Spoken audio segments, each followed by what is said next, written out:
It is afternoon already, so good afternoon everyone, and habari to everyone. Yeah, so thank you for being here, and we are going to share our Tanzanian response to mercury pollution, especially on small-scale mining. Contrary to other countries, when this program started for Tanzania, it was seen that mercury was the major challenge. And today we are going to take you through the 4 years work, what has been done, and some of our achievements, and what we look forward to. So basically, the mining sector here in Tanzania is quite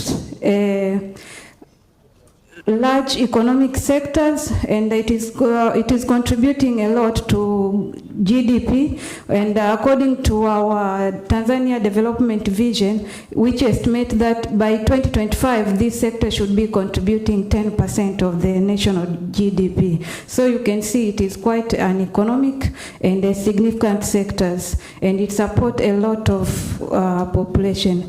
And when we were starting this program in 2020, it was estimated that 1.2 people were using mercury direct as the way of gold recovery. And with that also the communities that are living and depending on the mining for livelihood support were about 7.2 million people. So you can see that it is quite a significant sector, but also the large number of people who are direct exposed, it is significant that these initiatives came at right time. And from what we know and what have been discussed by previous speaker, I'm not going to go more in that. To us, the location of the mining sectors, most of them are located in the sensitive environment. For instance, we have major mines in the Lake Victorias, and some were also connecting to Lake Tanganyika, and they are very located in environmental sensitive areas, which to us is that they are compromising the integrity of the ecosystem services that our communities depend on. Oh. Is it? Okay. This is forward. Okay. Yeah. So, oh, this is the point.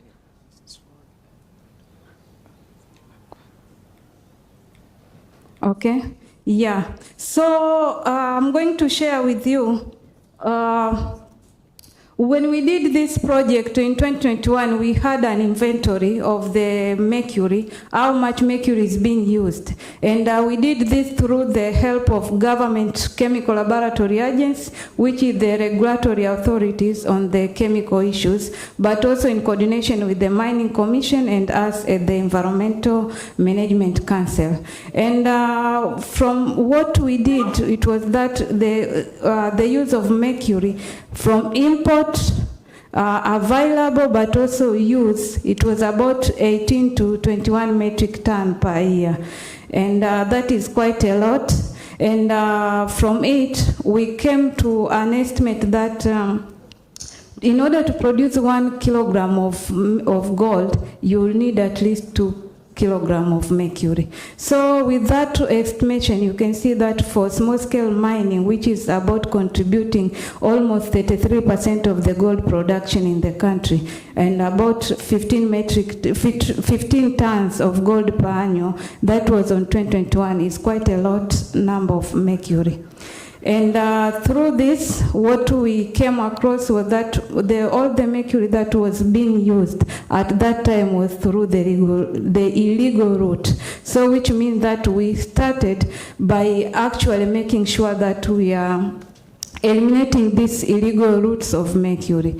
And furthermore, we did an assessment, because initially it was like we have been mining a lot, we have been in the mines, and we have not seen the health impact of we scientists and environmental regulatory were advocating against.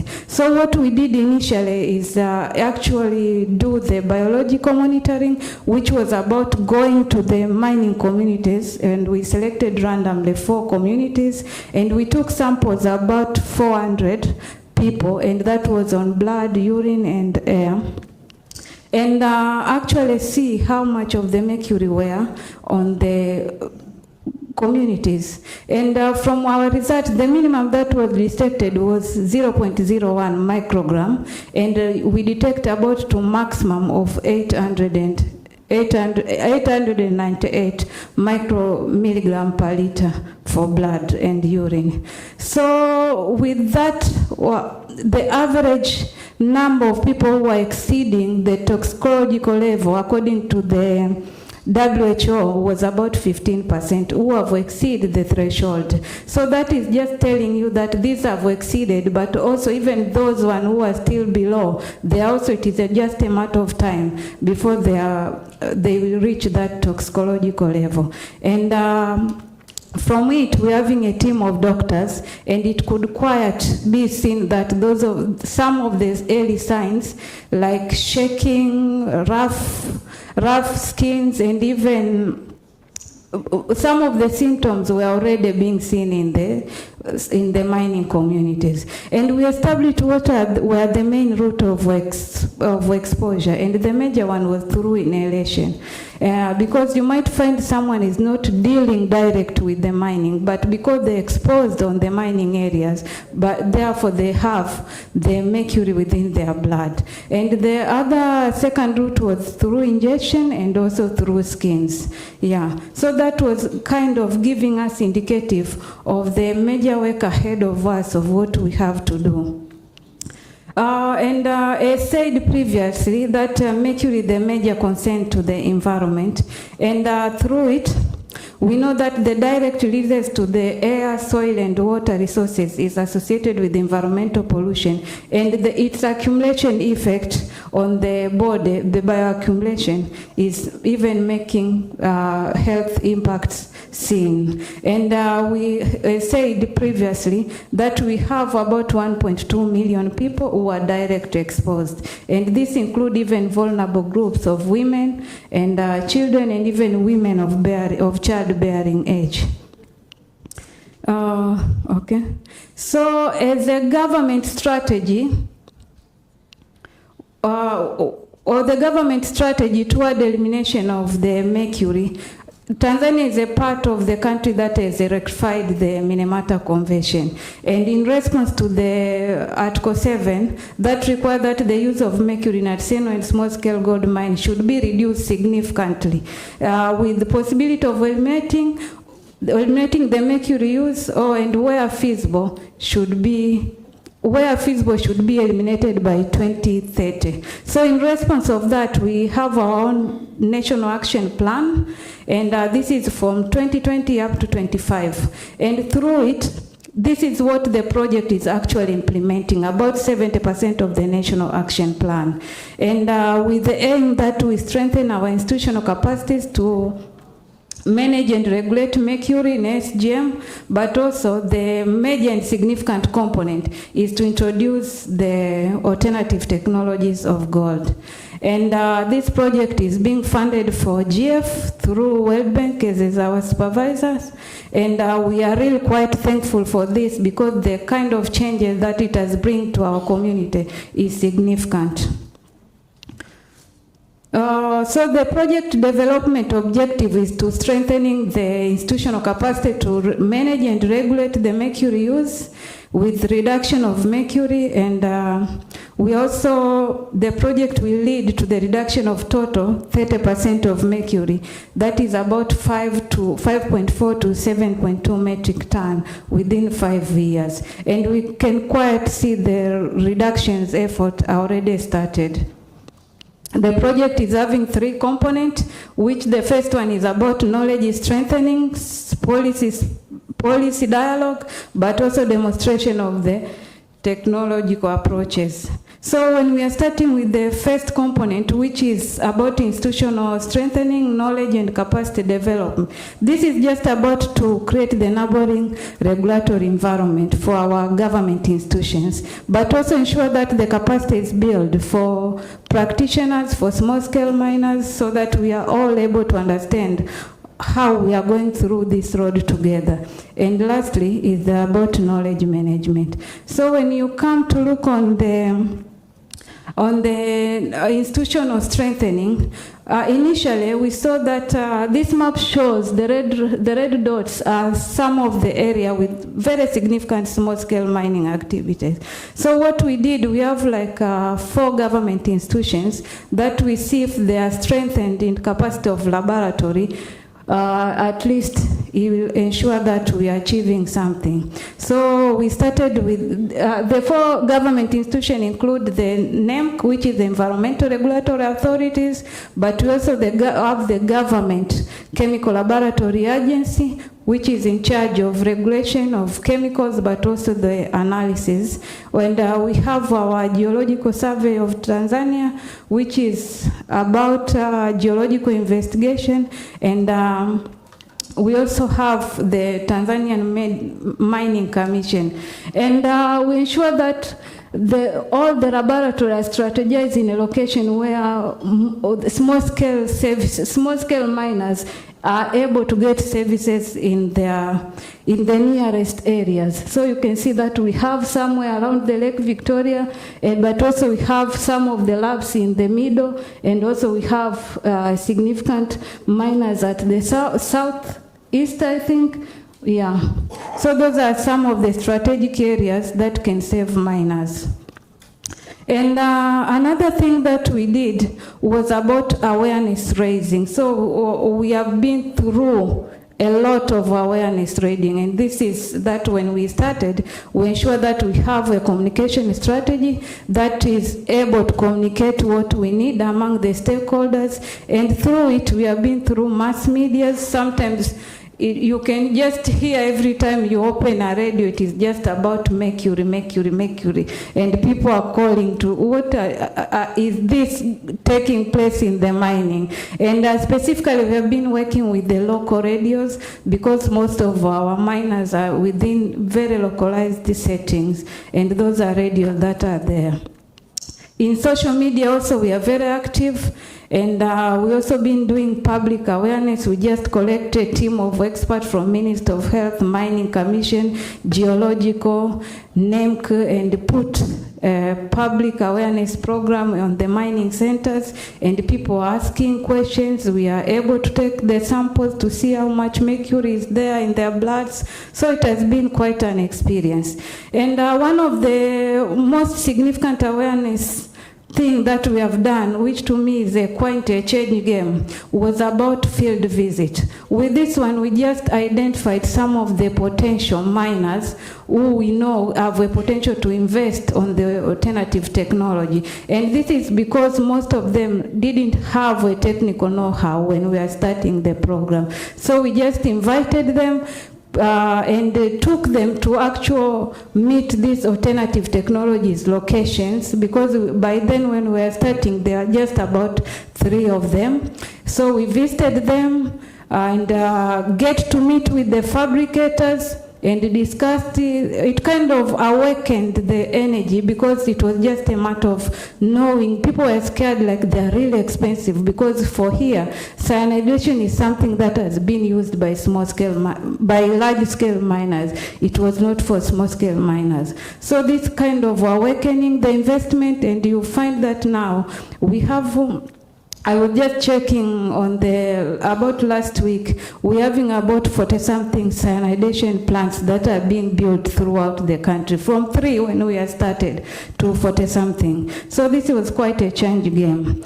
And we have been doing trainings, and our target is to ensure that we reach about 30% of the 7.2 million people who are SGM with awareness programs.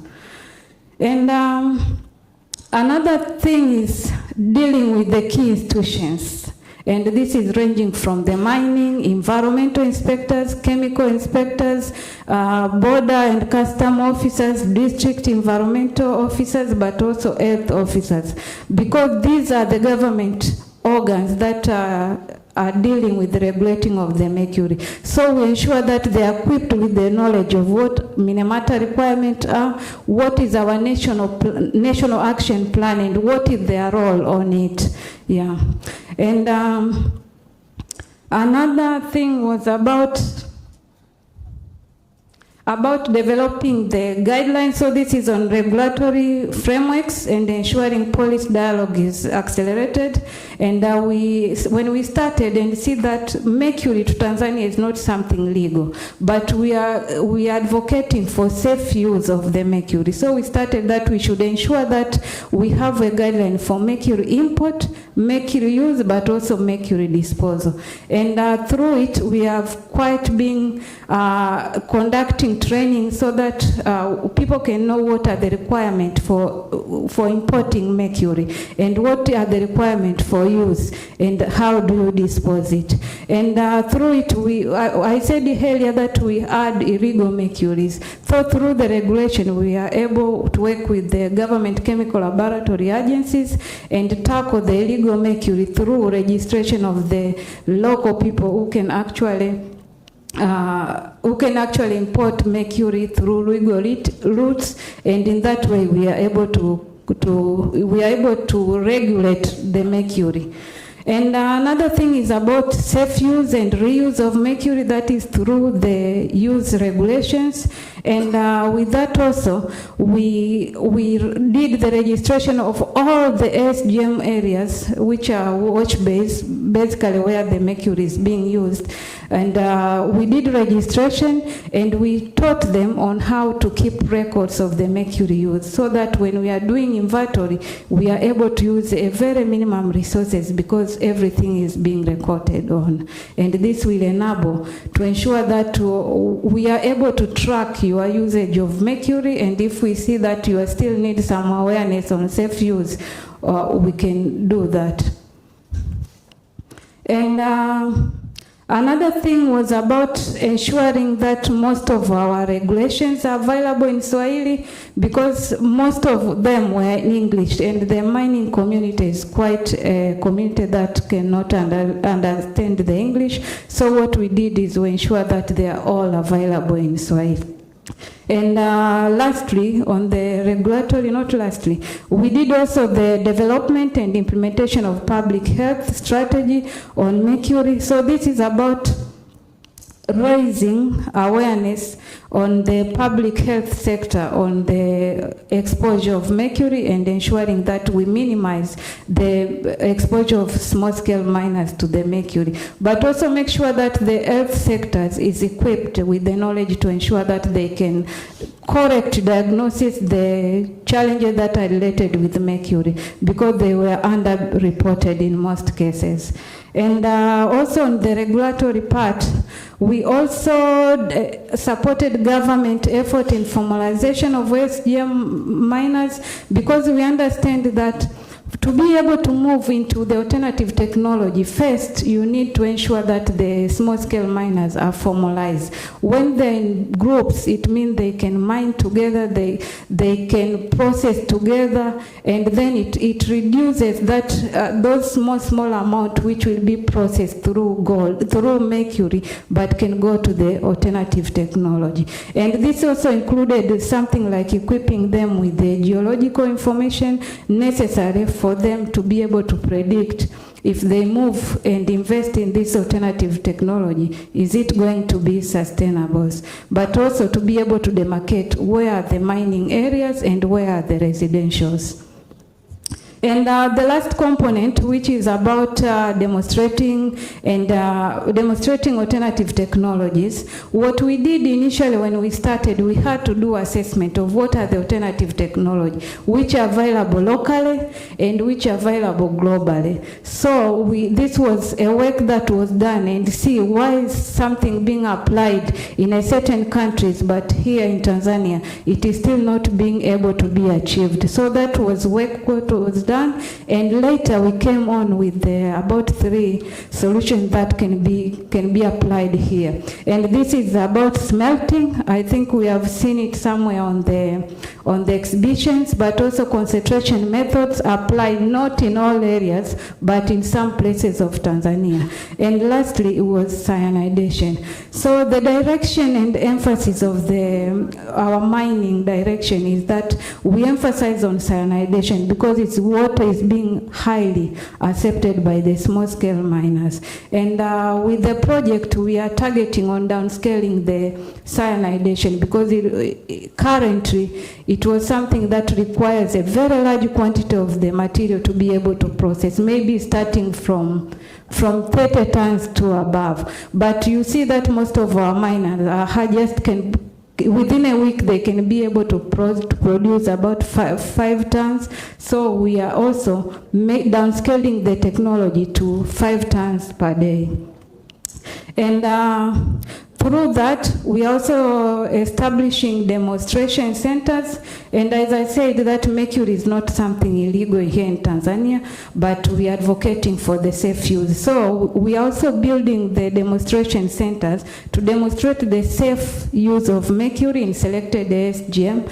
And this includes the construction of the wash bay infrastructure, somewhere where mercury can be processed, but also equipping the centers with mechanized equipment for squeezing gold, for instance, and also training on the safe usage of mercury. And lastly, what we are hoping to achieve is that once we develop a construction manual, we will enforce to ensure that all the design is being constructed throughout, that to make sure that we standardize the wash bay to be in a certain way of structures. In that way, we will reduce the pathway to the environment, but also to the health exposures.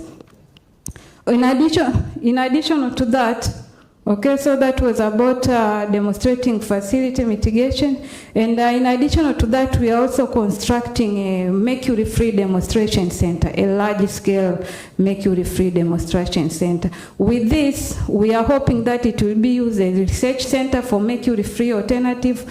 Whatever is going on in the world, it should be able to be researched here and see how it can be applied. And we are working in a very close collaboration with our academic institutions, which is University of Dar es Salaam, to ensure that this is achieved. And once it is established, it will be a center for mercury awareness and also to provide training of ASGM on the emerging technologies. Yeah. So the project is this is our project organization, which means that we have a team of 7 people, and they are all under coordinator, me. And we also have, I'm reporting to my technical committee, who most of them are part of you. I'm sure you are sitting them on the tables. And this is a group of 16 institutions ranging from miners, the CIDO, which is the industry leading technology, the chemical agency, the mining agency, the geological agency. So it is pretty quite of them, academic institutions. And we all, together with the technical committee, we are reporting to the steering committee, which is a group of permanent secretaries. This is from the different 7 ministries, but also sitting in them is one of the president of Tanzania Small Scale Mining Associations. Yeah, and this is quite what we have been achieved so far. We are having 1 year away from project closure, and we are about overall 70%, with most of the activity that are currently remaining is about completion of the demonstration centers, but also the awareness program, because it is like now when we have all the knowledge and experience and have gathered everything that need to be impacted on the communities, we are able to produce the awareness center. Yeah, so that is the progress so far. And in just a nutshell, I can present I can say that what we have achieved in the project is, first, the involvement of the private sectors. when we decided that this move required the private sector as part of the transformation, it was when we decided to engage with them, and now you can see they are investing in these private sectors. And this includes even some of our banks, which have been educated a lot on the sector, because initially they could see it as something not reliable, but now they are quite investing a lot and producing loans, and the private sector is being able to establish mercury-free centers. And we also have a quite involvement of special group, which is women. To us, we are normally saying, once the women understand, they will be able to educate the husbands. Yeah, and also reduce the exposures to the children. So we have been quite conducting a lot of awareness, but also working with a group of women. I hope when we visit to the site is one of the places where we have quite a good number of women. And even among us, we have some representatives from the women miners, yeah. If you are lucky to sit on the table with them, they can tell you the wonderful works that they are doing. And also another achievement I can say is building capacity of the local fabricators. When we started, we identified some of the local fabricators who are making these technologies, but they were making something else. But we engage them with the academic institutions, but also with some of the fabricators who have already advanced. And together we shared this knowledge. And now you find that we have about 5 local fabricators who are dealing with manufacturing of alternative technology. And normally when I interact with them, they will tell you like what we did was a transformation, because now they're quite like having all the construction which are taking place locally. They are the leading suppliers, but also fabricators. And another thing is our achievement is on the establishing of the demonstration center, which is also quite something good, because through it we are able to continue this journey as part of the project sustainability. And also the construction of the special area for SAFE, it means we'll be able to continue with the training, but also ensure that our infrastructures meet a certain standard. And also through the project we have been able to pilot a quite number of the equipments. Yeah, so I can say that we are not that only we are success, but also there are some challenges. And one of the challenges that I see is that we have a growing number of youth that are coming into the mining sectors. And with this number of youth, it means that they are quite going to continue using mercury, because they are coming they are coming as artisanal small-scale miner, so they cannot jump direct into the alternative technology. They will continue using mercury, and to us it is telling us we will need quite a lot to go on with the awareness raising, but monitoring and ensuring that enforcement are taking place.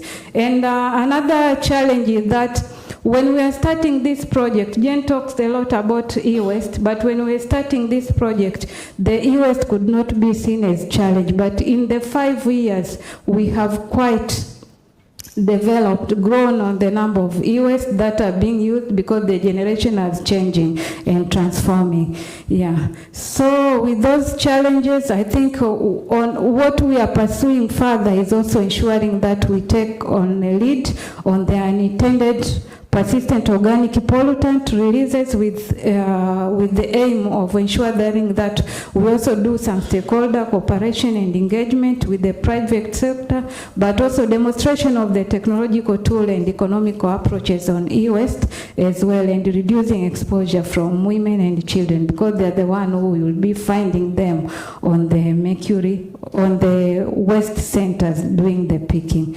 And lastly, I can share some of the lessons learned. And first of all, is that the reduction of the mercury require quite institutional coordination, and we have demonstrated this because we have quite 16 number of institutions And all of them together, everyone have a role to play, and together it means we can achieve something. But it's also training on their awareness. Every day we have new people merging, people coming in into sectors, which means that they have to know what are the health risks involved, but also what are the safety use of Mercury way, and also what are the applicable Mercury-free technologies. And another thing that we have learned, that for small-scale miner to be able to adapt into alternative technology, which includes cyanidation, we should be able to downscale it to what they are producing, their capacity level. So with that, thank you a lot. And those are just some of the references used. And yeah, asanteni sana. Asante sana. Dr. Rufina. Ladies and gentlemen, we're going to take at least two quick questions from the floor, targeted to Dr. Rufina, Engineer Dr. Rufina. If you do have a question, please put your hand up. As I shared earlier, we've got one here. Do we have another one? We'd like to take two directly. Do we have another one? All right, then we have another one here. So there are mics, there are roving mics that are around. Please, we're going to ask you to stand up, your name, the organization you come from, directly to your question. We'll take both back to back. Hello? Hi. My name's Charlotte. I'm part of the World Bank team here. And Befrina, thank you so much for that presentation. I just wanted to ask about the registration process. Have you had a significant success and strides in that? And if there have been any challenges in the registration process, maybe just highlight some of that. I know in South Africa we have quite a significant challenge in actually getting people to register and be willing to register, and the purpose of that registration is also not clear to people, so just expanding on that point would be really useful. Thank you. Hi, thanks very much for the presentation. My name is Daniel Stapper. I work with PACT, an NGO working on similar challenges. Nice to be here. Thanks for the presentation. You mentioned mercury-free mineral processing demonstration centers. Can you give us any idea of the type of technologies that have been piloted or are being piloted? Is it improved concentrators? Is it specific forms of direct smelting? Thanks very much. Over to you. Thank you a lot. So with the registration, I think in Tanzania the registration is quite successful, because what we did initially, we just started that if you have a wash bay, you have to register it. And if you are going to construct a new one, you have to get a permit. So with that, you cannot find a wash bay that is not being registered to this moment. And that is work being done by our mining commission with collaboration with the government chemical laboratory agency. What is the challenge in the record keeping? I think that is the challenge, because in some occasion where you find the small-scale miners have people who are well educated, but also who are aware they can keep a record in a good way. But in some places where you have just people who are mining and they don't understand the essence of record keeping, and maybe they are illiterate, then record keeping is a challenge. But it is something that we are doing a follow-up and ensuring that we are doing the monitoring. And our mining commission office is quite doing a good work, because one of the things that they are doing follow-up on is include on the records. Yeah. And with regard to the demonstration center, we are actually constructing a demonstration center in Shinyanga. So this to government will be like a fourth, because we have those one which are under STAMICO, and this one will be an additional. And what we did was, when we did the assessment of where mercury are quite being used, that was in Geita, I think is the leading, followed by Shinyanga, Mara, and Chunya. And what we saw that in Geita we were having 2 demonstration centers, so we are missing Mara and Shinyanga. So we decided the fourth one should be in Shinyanga, and it will be a carbon in pulp, carbon in leach plant, which is about 20 ton. And we are hoping that other concentration method also should be within the site, because this is a training center. So all the emerging technology should be able to be found there. And also the prototypes that are being made will be also available on site. Thank you very much, Dr. Befrina. We have room for one last question. Oh, there are two hands that just shot up in the air.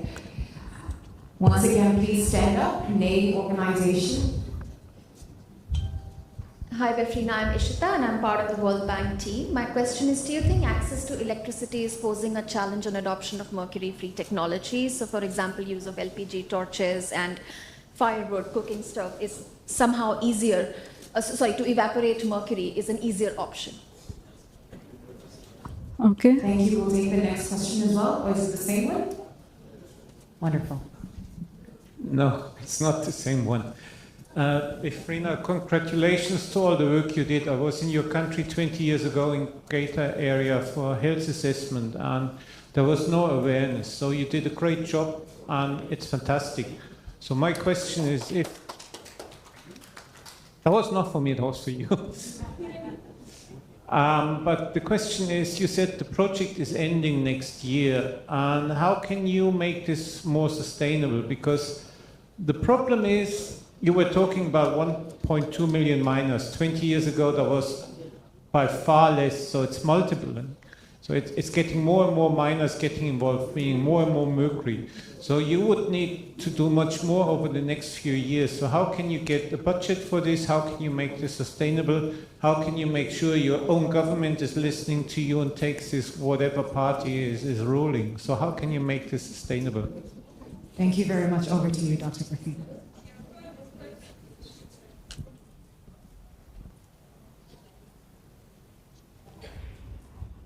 Okay. Yeah, I will start with the Shita's question about the electricity, if it is a challenge. Tanzania is large, and most of the small-scale mining activities are within very, very rural areas. But also, I can say one of the significant things which government has done, we have rural electrification programs, and which are targeting strategic areas. So mining is actually one of the sectors that is seen as significant economic sectors. So in transformation to the alternative technologies, especially those which are require energy, electricity was a challenge, but I don't think if it is a challenge anymore, because now we have almost, I think 80% of the country, if I'm not mistaken, is having electricity.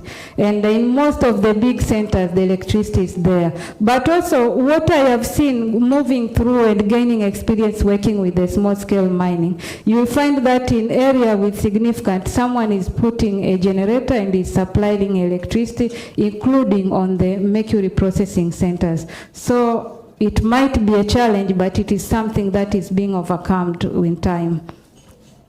And from Stefan, which is about sustainability once the project has finished, this is quite a concern to us, and what we did as government, we have a technical committee, which is a government national technical committee of 16 institutions, and everyone is practicing their role. So through the project, it was able to coordinate this activity and ensure that we are awakening the effort that the institution could not see. But if we manage to get funds for continued, that is okay, but if we are not, most of the activities that are being practiced are still under the mandate of different organizations. So the fight will still go on, and through our Vice President office, which is overall coordinators, the effort will go on. In addition to construction of the center that will be there, and they can support some of the activities that will sustain the projects. Thank you. Thank you very much, ladies and gentlemen. That was Engineer Dr. Befrina Igulu. A hand of applause to the National Project Coordinator for the project in Tanzania.